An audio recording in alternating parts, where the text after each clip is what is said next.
Now to the analysis of Brooks and Marcus. That is New York Times columnist David Brooks and Washington Post deputy editorial page editor Ruth Marcus. Mark Shields is away. And welcome to both of you on this Friday night.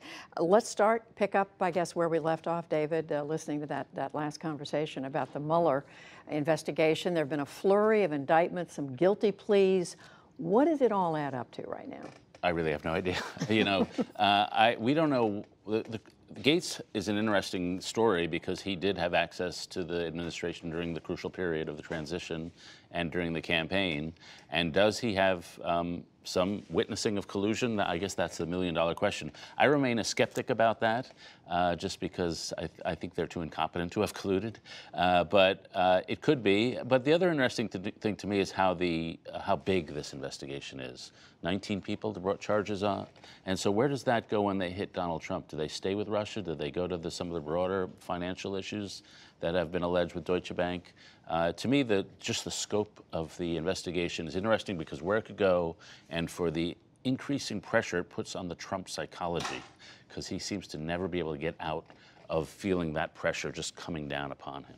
What do you think it all But looks truer like? words were never spoken about the Trump psychology. I mean, we saw it emerge over the weekend with the indictments you were talking about last Friday night, not central to the Trump campaign, but involving the Russian interference, and he could not leave that alone. Needed to blame it on his predecessor, needed to say that it showed no collusion, that they concluded no collusion when they hadn't. This latest set of indictments and guilty pleas with Manafort and Gates, I find extremely tantalizing because I'm not quite as convinced as you are on the no collusion front. It sort of depends on the meaning of collusion, because what we know from these indictments is that these were people who were working very closely with Russian interests.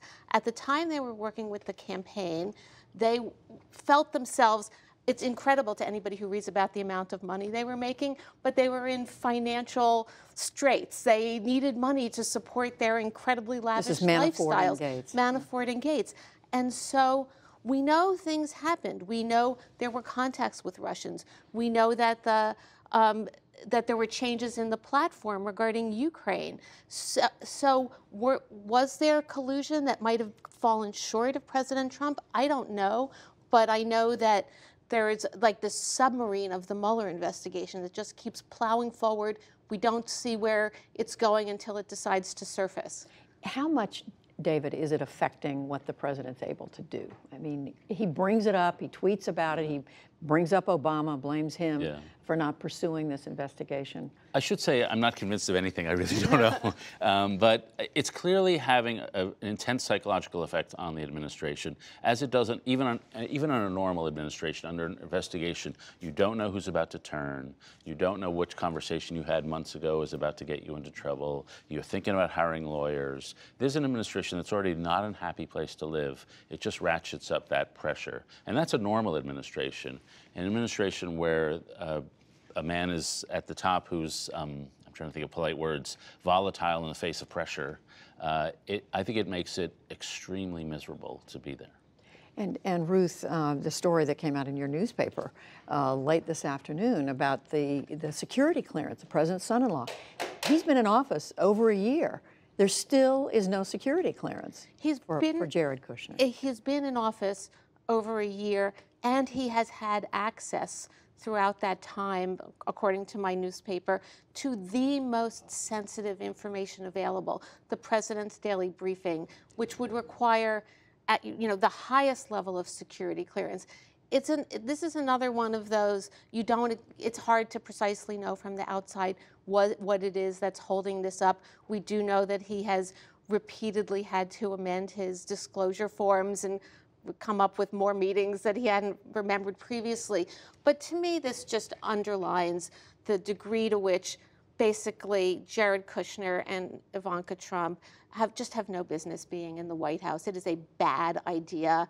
They brought no special expertise. All they brought to it was their personal relationship with the president, and it's their no other person. It's hard. Well, we did have Rob Porter with his security clearance going on, but it's hard to imagine another individual with this level of problems with security clearance being allowed to stay there for so long. And my guess is that his problems with obtaining a security clearance and having to keep that interim status kind of skewed the decision-making for others, because how can you question others' interim status if Jared Kushner is allowed to keep his? Well, meantime, what this story was pushed aside by was the terrible tragedy of last week, David. It's now been, what, over a week since the Florida school shooting. Emotions are still running high. What do you make at this point of the reaction from our political leadership and frankly, of the students who've been so outspoken? So to me, the question is, what kind of pressure leads to change? We've seen from the students much more pressure and from the country than in any of the previous shootings. So will the boiling bit of rage and outrage and the passion, will that bowl legislators over and lead to some sort of change? It could be. We're just in uncharted territory. I remain skeptical. Since Sandy Hook, we've had more than 24 states have passed gun legislation. And in almost every single case, it's been to make access to guns easier, not harder. And now why is that? First, why? And because imposing restrictions is super popular. 70% support some kind of restriction. That's because most of the legislatures are held by Republicans. And the second reason is gun issue is not about guns. It's become sort of a proxy and a culture war. And a lot of people who are on the gun side feel this isn't really about guns. It's the elitists who want to crush our culture. And so they put a wall down and say no compromise at all. And so to me, the way to move forward is let's depressurize this.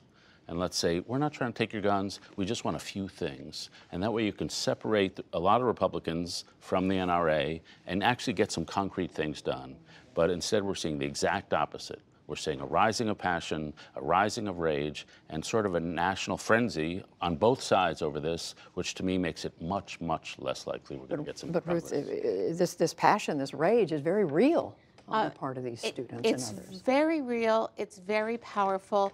It will be very interesting to see the difference that it could make. I shared David's skepticism on that in part because I remember sitting with the Sandy Hook moms and thinking that there could be no more powerful story. I sat with them a day before they failed to get the votes to stop the filibuster of a very mild measure to close the gun show background check loophole. They were not able to do that.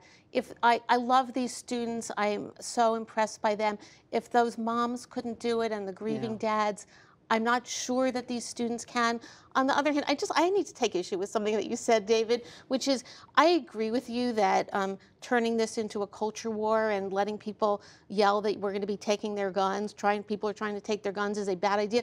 That is not what has been happening in the gun debate over the last 10 years. What's been happening is an effort to do very minor things like closing the background check loophole, like reinstating the assault weapons ban, like even these bump stocks that we weren't able to do after the last Las Vegas shooting. And the thing that's so frustrating and infuriating is that in our political system, even that has been very difficult to do. Yeah. What about that? Well, I would say, first of all, there's a long history to this debate. The NRA did a horrible thing by turning into an absolutist position.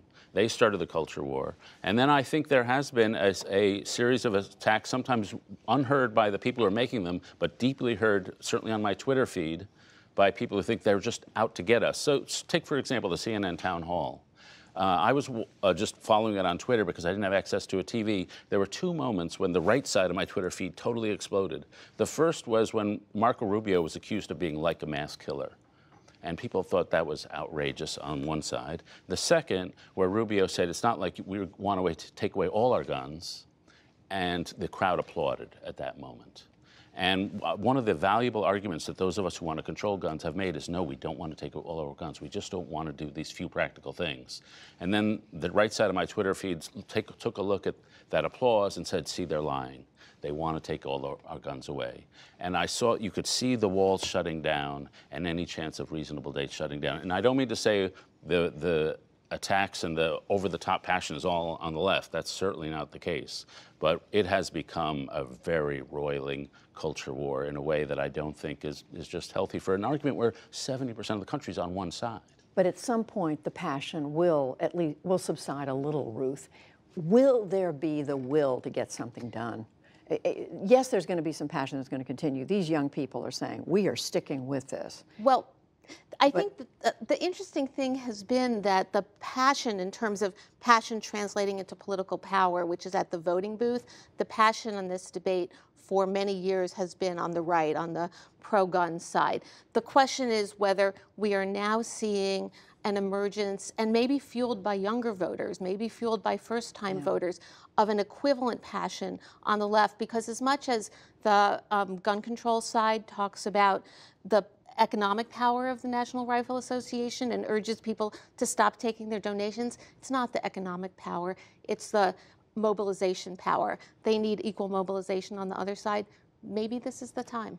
And we haven't, and Ruth's right, David, I mean, we haven't seen that. The passion has mainly been on the right. Yeah, I've been talking to college students this week, and I asked them about how they see their generation. And a couple of students were trying to define their generation. And they said, you know, we're the school shooting generation.